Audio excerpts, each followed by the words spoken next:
કે પ્રધાનની ઉપર ટીકા કરવાથી નહીં. તમે જો નરેન્દ્ર મોદી કઈ પેટ્રોલ પંપની લાઈનમાં ઉભા છે, અત્યારે વાત કોની છે? ખેડૂતની આવી ને. તમે મને વાત કરી કે આખા સૌરાષ્ટ્ર ગુજરાતમાં પેટ્રોલ પંપની લાઈનમાં કોણ ઉભા? ખેડૂતો. નરેન્દ્ર મોદી તો ઉભા નથી, તો પ્લેનમાં હરે છે ને ફરે છે. એને જે વિનંતી કરી શું છે કે ભાઈ તમે કરકસર કરો. તમે એટલે 140 કરોડ કે ભાઈ બિનજરૂરી.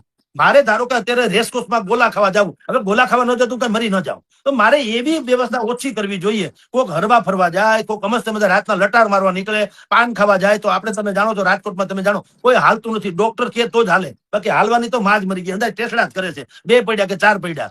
તો એ બધા જે લેલા લેર કરે છે એને આ લોકો કહે છે ભાઈ તમે થોડું પેટ્રોલ ઓછું વાપરશો તો જરૂરિયાતમંદ હશે એને મળી જશે. પણ કોકરોચ પાર્ટીની જેમ નહીં. કોકરોચ તમે કહો સોશિયલ મીડિયામાં હોહાપો મચી ગઈ, કોકરોચ પાર્ટી છે જ આવું. એ કોકરોચ જનતા પાર્ટી વાળા જે ભાઈ છે, આમ આદમી પાર્ટીનો મેઇન માણસ હતા એ ભાઈ અભિજીત દીપકે, એ આમ આદમી પાર્ટીના ભૂતકાળમાં સોશિયલ મીડિયાના એક્ટિવ સદસ્ય રહી ચુકેલા છે 2020 થી 22 સુધીમાં. અત્યારે અમેરિકાની ન્યા છે, બોસ્ટન યુનિવર્સિટીમાં ભણે છે. હા, અને ન્યા એને ડિગ્રી, સાયન્સ ડિગ્રી લીધી છે એને પબ્લિક રિલેશનની. ટૂંકમાં કોકરોચ ઇન ધ સેન્સ કોકની ખામી જ કાઢવી. અને એને ઈ કોકરોચ ભારતીય જનતા પાર્ટીનું વર્ઝન, હાસ્યાસ્પદ વર્ઝન એને કાઢ્યું, કોકરોચ જનતા પાર્ટી. એટલે જેટલા પણ લોકો આ ટાઈપના છે, મોદી વિરોધી, ભાજપ વિરોધી, એ બધા જે લોકો છે એમાં મંડ્યા જોઈન્ટ થવા કે ભાઈ અમને એમાં સામેલ કરો, અમને બહુ ગમ્યું છે. આમ એમાં બધી કીર્તિ આઝાદ થી માંડીને ઓલા મહિલા મહોત્સવ થી માંડીને તૃણમૂલ કોંગ્રેસના આ બધા લોકો એમાં જોઈન્ટ થયા કે ભાઈ અમે એમાં જોઈન્ટ થયા. એનો અર્થ એ નથી કે એને કીધું એ જ ઉકેલ છે. અત્યારે બધા ચર્ચા શું ચાલી છે કે શું જેનજી નેપાળમાં અને બાંગ્લાદેશમાં થયું એવું ભારતમાં થઈ શકે ખરું? આને કારણે, કોકરોચને કારણે બધા એમ કે છે.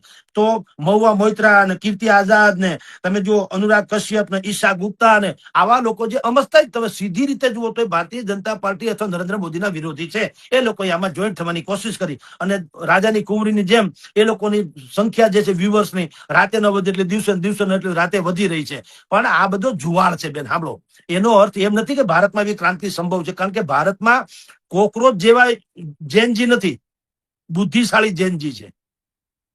તમારી જાણ કરતા 2020માં ડોનાલ્ડ ટ્રમ્પ જયારે ચૂંટણીમાં ઉભા હતા જો બાઇડનના પક્ષ, જો બાઇડનની સામે, ત્યારે ડોનાલ્ડ ટ્રમ્પના સોશિયલ મીડિયા ઉપર ફોલોઅર્સની સંખ્યા હતી 8,80,00,000. એટલે આમ જુઓ તો 9 કરોડની આસપાસ તો એના ફોલોઅર્સ હતા. હારી ગયા ભૂંડે હાલ, બોલો, ન મેળ પડ્યો. અને ઓલા ડોહા હતા એ જીતી ગયા. બીજું તમને કહું, એ નાઇજીરિયામાં રાષ્ટ્રપતિની ચૂંટણીમાં એક ભાઈ હતા પીટર સોબી નાઇજીરિયાના રાષ્ટ્રપતિની ચૂંટણીમાં ઉભા રહ્યા. એ પીટર સોબીની બીજી કોઈ ઓળખાણ નથી, સોશિયલ મીડિયાનો સ્ટાર હતા. અને એના એટલા ફોલોઅર્સ, કરોડોની સંખ્યામાં ફોલોઅર્સ હતા. બધાને એમ હતું કે આ તો ખાલી એક સમજો ને કે ખાલી ઔપચારિકતા છે, ઉભા રહી, બાકી જીતેલા જ પડ્યા. ભૂંડે હાલ હારી ગયા. ભાઈ, સોશિયલ મીડિયામાં બ્લુ ટીક થવી એટલે તમારા આશિક કે તમારા ચાહક હોવા જરૂરી નથી. તમને આપણો એપિસોડ ગમે તો બ્લુ ટીક કરી લે, બાકી ખરાબ લાગે તો એનો ગાળ લખવામાં એ જ હોય. પાછા સોશિયલ મીડિયા બટકની વાત છે. જેમ તમે ફિલ્મના હીરો હિરોઈન પડદા ઉપર કેવા રૂપાળા લાગે, મેકઅપ વગર જુઓ જી, તમે ભૂતની જેમ તમને ડરીને ભાગી જવું પડે એવા એના ચહેરા હોય. એ બધું ચોપડે ત્યારે રૂપાળું લાગે. એમ આ બધા કોસ્મેટિક છે. એટલે જેનજી જેવું અહીંયા ન થાય. એ ભલે એને દુનિયાભરનું કર્યું, કારણ કે બ્લુ ટીક કરનારા જે છે ને એ બહુ કાયમી નથી હોતા. આપણે ગામડામાં કે ને મીઠા બોલા ને મધ જરા, સાણા ને ચકોર, પ્રાણિયા એનો સંગ ના કરીએ નીકરા કોરા ધાકોડ. એ તમને અત્યારે ગમ્યું, તમે હું અડધી કલાક આ બરાડા પાડીએ છીએ ને બોલીએ છીએ, એને ગમે તો બ્લુ ટીક કરે, ન ગમે લખે તમે કાવડિયા ખાઈ ગયા, તમે દબાઈ ગયા, તમે ઢુકાઈ ગયા, સરકાર તમને ગઈ નાખ્યા. આ એનો જ પ્રજા છે. જનતા હોતી એને અધિકાર છે, ભલે મોજ કરે. મૂળ વાસ્તવિકતા ઈ છે બેન, સૌ આપણે તમારે ત્યાં ભારતમાં ઈ જેનજી છે ને ઈમાંય પાછો ડખો છે. જેનજી ખાલી ન્યુટ્રલ જેનજી નથી, એમાંય પાછા લેવા ને કડવા ને તળપદા ને ચુવાડિયા ને રઘુવંશી ને ભૂદેવ, દલિત ને માઇનોરિટી ને એ બધા પાછા છે. તો ઈ નહીં, તમે સમજો તો ક્યાંથી મેળ પડે?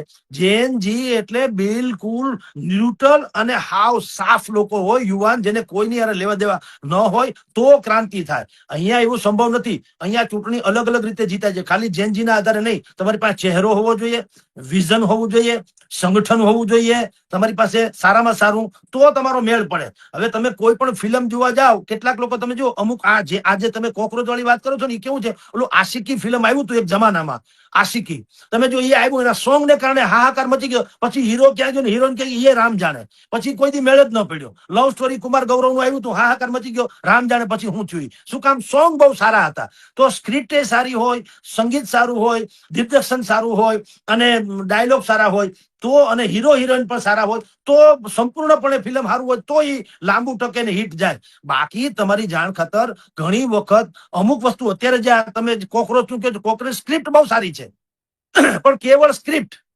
હીરો નથી, હિરોઈન નથી, બાકી ડાયલોગ ડિલિવરી બીજી નથી, સંગઠન નથી, એ ખામી છે એટલે અહીં નહીં મેળ પડે.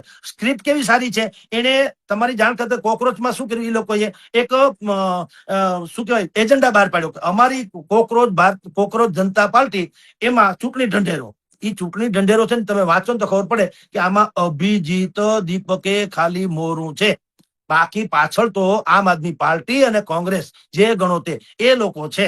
કારણ તમને કહું, એને શું કીધું મેનિફેસ્ટોમાં, એક તો સૌથી પહેલા બેરોજગારી નાબૂદી કરીશું, સૌથી પહેલો મુદ્દો, એટલે યુવાનો આકર્ષાઈ જાય.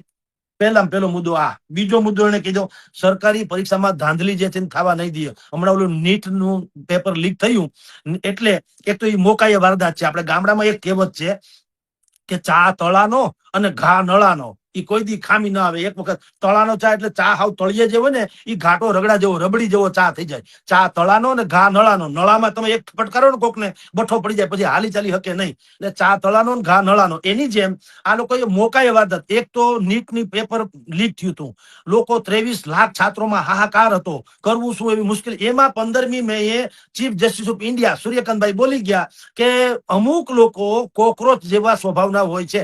હવે એમાંય ડખો છે. એને વાત કરી હતી બોગસ ડિગ્રીધારી વકીલોની, બોગસ ડિગ્રીધારી, સારાય નહીં. એની એક અરજી આવી હતી ત્યાં, સંજય દુબે નામના એક માણસે અરજી કરેલી કે અમને વકીલોને ઉચ્ચ હોદ્દા આપો. તો ભાઈ સીજીઆઈ સૂર્યકાંતે કીધું કે ભાઈ તમે જેની દલીલ કરવા આવ્યા છો ને એમાંના મોટા ભાગના બોગસ ડિગ્રીધારી છે અને એને સીબીઆઈ ની તપાસે માંગી છે કે આ બધાની નક્કી કરો કોણ હાચા ને કોણ ખોટા. હવે એ સંજોગોમાં એને અરજી કરતા એટલે કે દલીલ કરતા કીધું કે આ લોકોની પાસે કઈ કામ નથી, બોગસ ડિગ્રીધારી બનીને વકીલે થઈ ગયા છે તો ડિગ્રીધારી થઈ ગયા. પછી એ લોકો, અમુક લોકો શું કરે, અમુક લોકો મીડિયામાં વયા જાય, અમુક લોકો સોશિયલ મીડિયામાં વયા જાય, અમુક લોકો આરટીઆઈ એક્ટિવિસ્ટ બને અને અમુક લોકો વકીલ બની જાય. એને કાંઈ ધંધો નહીં, સામે વાળા નો જ વાંક છે, આપણે હોળે હરાવેલા છીએ, ગામનો જ વાંક છે એવું કહેવાનું. એટલે એને કોકરોચ શબ્દ એના માટે વાપરેલો. પણ અભિજીત દીપકે નામનો માણસ જે 30 વર્ષીય છે, આમ આદમી પાર્ટીનો સક્રિય કાર્યકર હતો, એને આમાં ઉપાડી લીધું. અત્યારે મેં તમને કીધું મિત્રો ત્યાં બોસ્ટન યુનિવર્સિટીમાં અમેરિકામાં ભણે છે ને હમણાં પાછા આવવાના. એને સોશિયલ મીડિયા ઉપર કોકરોચ જનતા પાર્ટી કરી નાખી. એટલે અત્યારે એન્ટી એસ્ટાબ્લિશમેન્ટ જેવી વાતો છે અને એને જે ફોલોઅર્સ વધવા માંડ્યા, આપણે બધા માનવા માંડી ઓહો આખું ભારત ઓળગોળ થયું. એવું નથી. સોશિયલ મીડિયામાં જે લોકો તમારા મારા ફોલોઅર્સ થાય છે ને એમાં તમારી જાણ કરતા તમે ગૂગલમાં સર્ચ કરો તો ખબર પડે. ભારતમાં 140 કરોડ લોકો છે અને 160 કરોડ જેટલા મોબાઈલ છે. માણસ કરતા મોબાઈલ વધુ છે. હવે એમાં શું થાય છે, મોબાઈલ એડિક્ટ એટલે એને વ્યસન થઈ ગયું એવા લોકોની સંખ્યા જે છે એ સંખ્યામાં તમે ઉંમર જુઓ, 12 વર્ષ કે 14 વર્ષથી માંડીને 17 વર્ષ સુધી કે 16 વર્ષ સુધીના તરુણો જેને કહેવાય, એ તરુણો મોટા ભાગે છે જે મોબાઈલમાં પડ્યા છે. બગીચામાં ફરવા જાય તો પાછા મોબાઈલમાં જ માથું ઘાલીને બેઠા હોય. ફરવા જાય બગીચામાં, ઓલા મચ્છર જેવું છે, એ બેસે ગાયના આંચળ ઉપર, પીવે લોહી, દૂધ ના પીવે, એનો સ્વભાવ થઈ ગયો લોહી પીવાનો. એ ગાયના આંચળ ઉપર હોય તો લોહી પીવે. એની જેમ આ બાળકોને એવા મોબાઈલમાં એડિક્ટ થઈ ગયા છે. હવે તો બહુ મોટી સમસ્યા તરીકે ચાલે છે ને. ચારેક મોટિવેશન સ્પીકર શું કે તમારા છોકરાને સંતાનોને તમે મોબાઈલ થી દૂર રાખો. તો એનો અર્થ એમ છે કે 12 થી 16 વર્ષની વયના લાખો કરોડો લોકો જે છે એ મોબાઈલ એડિક્ટ છે. એટલે એને બ્લુ ટિક કરી હોય, સમજણ તો હોય, 16 વર્ષનો છોકરો મૂર્ખ ન હોય, એને સમજે એટલે એને ટિક કરી હોય. બીજું, આ વર્લ્ડ વાઇડ છે, આખા દુનિયામાં બધા જોઈ શકે. મારી તમારી આ ડિબેટ છે એ અમેરિકામાં જોવા ધારે તો લોકો જોઈ શકે, ન ગમે તો પાડોશી ન જુએ, પણ જોવા ધારે તો અમેરિકા વાળા જોઈ શકે. તો એનો અર્થ એમ છે કે જો એને ગમે તો એ બ્લુ ટિક કરે. એટલે આ બ્લુ ટિક જે કરોડોની સંખ્યામાં થઈ ગઈ, ઓહો ભાજપની સંખ્યા છે એના કરતા 2-5 દીમાં તો વટી ગયા, એટલે કઈ ક્રાંતિ નથી સર્જી દીધી. એનો અર્થ એમ છે કે દુનિયાભરમાંથી જેને મતાધિકાર જ નથી, 12 થી 16 વર્ષનો મતાધિકાર હોય નહીં, મતાધિકાર 18 વર્ષ પછી મળે. પછી વિશ્વભરમાંથી લોકોએ ઠીક કરી હોય તો એ ક્યાંય મત આપવાના છે? ભારતીય નાગરિક તો હોવા જોઈએ ને, અથવા તો મત આપવા આવવા જોઈએ ને. એટલે તમને કહું કે ભારતમાં એ સંભવ નથી. કોકરોચ જનતા પાર્ટી જેએનજી વાળું નેપાળ બાંગ્લાદેશમાંથી એ ભારતમાં સંભવ નથી. કારણ કે ભારતમાં બાકી બધું જોવામાં આવે.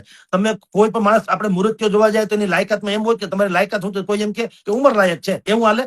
બીજું જોઈએ ને, ભણ્યા ગણ્યા, પૈસા પૈસા, આબરૂ, પ્રતિષ્ઠા, ખાલી ઉંમર એ કઈ લાયકાત કહેવાય? એની જેમ અહીંયા ચૂંટણીમાં પણ એવું છે કે તમારી પાસે સારો નેતા છે, પહેલી વાત તો ઈ. બીજી વાત, સારા ઓરેટર્સ છે. ત્રીજી વાત, તમારી પાસે વિઝન છે. ચોથી વાત, તમારી પાર્ટીમાં શિસ્ત નામની કોઈ ચીજ છે. પાંચમી વાત, તમારા નેટવર્ક તમારું છે ગામડા સુધી નેટવર્ક છે ખરું, તો તમે જીતો. પછી આવે બધું કાસ્ટ વાઇઝ ને ફલાણું ની બધું પછી આવે, પણ આટલા જે ફંડામેન્ટલ છે એ છે. તો આ જે ભાઈ તમે જો અભિજીત દીપકે જે કેવું છે, અભિજીત દીપકે જેને આ કોકરોચ જનતા પાર્ટી બનાવી છે, એને પૂછો કે તમને કોઈ ઓળખે છે બીજા? સોશિયલ મીડિયા જવા દો, અહીંયા આવો લ્યો ગોંડલમાં, રાજકોટમાં, જાફરાબાદ, જુનાગઢ, ઉના કે અભિજીત દીપકે હું બોલું, કોઈ બરાબર કોઈને ખબર હોય તો તમારી જાણ ખાતર જે કેટલાક સ્ટેટિસ્ટિક એટલે આંકડા શાસ્ત્રીઓ રણનીતિકારો જેને કહેવાય છે, યોગેન્દ્ર યાદવ કયો કે ઓલા પીકે સાહેબ કયો, તો એ બધા અત્યારે શું છે, જો પીકે સાહેબ નું હમણાં જ આવ્યું કે હવે એ સંન્યાસ લેવાની આરે આવ્યા છે. બોલો, જે રણનીતિકાર હતા મોદી થી માંડીને માયાવતી સુધીના રણનીતિકાર રહી ચુકા, બિહારમાં પણ રહી ચુકા ભાઈના નીતિશ કુમારના, કે ચૂંટણી કઈ રીતે જીતી શકાય, ઈ જે લોકો એના જે માસ્ટર માઇન્ડ ગણાય પ્રશાંત કિશોર, પીકે એટલે ઈ પ્રશાંત કિશોરે જો હમણાં 2 મિનિટ પહેલા મેં ટીવીમાં જોયું કે હવે સંન્યાસ લેવાની વાત કરે છે. કાં ભાઈ તમે નથી જીતી શકતા? એટલે પીટી શિક્ષક હોય ને એ સારો ખેલાડી તૈયાર કરી શકે, પોતે સ્પર્ધા ન જીતી શકે. શિક્ષક સારો કલેક્ટર બનાવી શકે, પોતે કલેક્ટર ન બની જાય. એમ આ બધા જે છે કોકરોચ જનતા પાર્ટી એ ગિમિક્સ માટે બરાબર છે, ઓહો હાહાકાર બધું બરાબર છે, પણ સત્વ વગરનું વાત કરે તો એનો મેળ પડે નહીં. અમારે ઉપલેટાના એક બહુ સારા કવિરાજ છે, લોક સાહિત્યકાર છે, દેવરાજદાન ગઢવી, ઉપલેટાના દેવરાજદાન ગઢવી, એને જે એક પંક્તિ કરીને આ કોકરોચ જનતા પાર્ટીના તથાકથિત સ્થાપકોને લાગુ પડે કે એમ તમારો મેળ નહીં પડે. એને શું કીધું કે મંદિર ભલે હોય ઘણું મોટું પણ ધજા વગર ધડો નહીં. મંદિર ભલે હોય મોટું પણ ધજા વગર ધડો નહીં. માણસાઈ વીણ મલકમાં દેવ ના રીજે દેવરા. માણસાઈ વગર આ મલકમાં દેવ પણ રીજે નહીં. મંદિર ગમે એવડું મોટું હોય, ધજાઈ જોઈએ ને. એમ તમે કોકરોચ જનતા પાર્ટી સોશિયલ મીડિયામાં કરોડો તમારા ફોલોઅર્સ હોય, પણ તમે આગળ એ લોકોને કયો કે ભાઈ મારે જુનાગઢમાં કે અમદાવાદમાં રેલી કરવી છે, આવો 8 કરોડ લોકો ભેગા થાય, બરાબર 80 પણ આવે તો. એટલે તમને કહું છું કે જે લોકો હવારથી મંડાણા, મેં તો દુનિયાભરમાં ચર્ચા કરી છે, બધી ચેનલોમાં મોટા ભાગે આ જ વાત આવી છે કે ભાઈ આ બધાને ફોલોઅર્સ મંડ્યા, બધા ફોલોઅર્સ.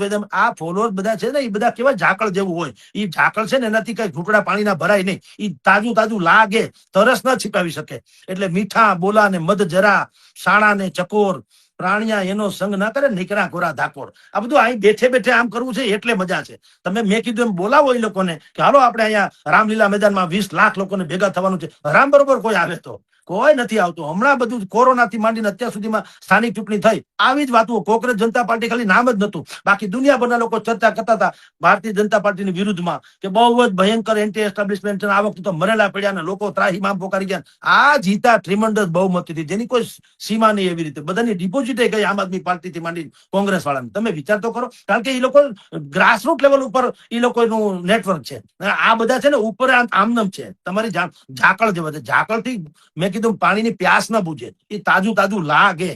તરસ છીપાવવા માટે તો ધોધમાર વરસાદ જોઈએ. એમ આ તમે જે ભાઈએ વાત કરી છે એનો હું બહુ લાંબુ ભવિષ્ય જોતો નથી. તમે ઝાલમુરી એક વખત વડાપ્રધાન ખાઈ લે, ઝાલમુરી મંડ્યું થવા. અહીંયા રાજકોટના અમારા છે તો એને બાલાજી વાળા ઝાલમુરી બહાર પાડી દીધી, હાહાકાર મચી ગયો. હવે પાછા મેલોડી આપી આવ્યા તો મેલોડી એનું ડીંડે ખાલી સોશિયલ મીડિયા, નેવરી બજાર, આનંદ મંગળ, તો મેલોડી થઈ ગયું. હવે તમે જોજો પછી લાંબે ગાળે કઈ નથી હાલતું. એ બધું શોર્ટ ફોર્મ માટે હાલે, ઉછાળ છે. કારણ કે અહીંયા એસીમાં બેઠા બેઠા ટીવીમાં ખાલી મોબાઈલમાં ઠીક જ કરવાનું છે ને, બીજું તો કઈ છે નહીં. એટલે તમને કહું આવી બધી બાબતો જે છે એ બહુ લાંબી નથી ટકતી. એને ધરાતલ લાવવા માટે ગંભીર પ્રયાસ કરો તો મેળ પડે.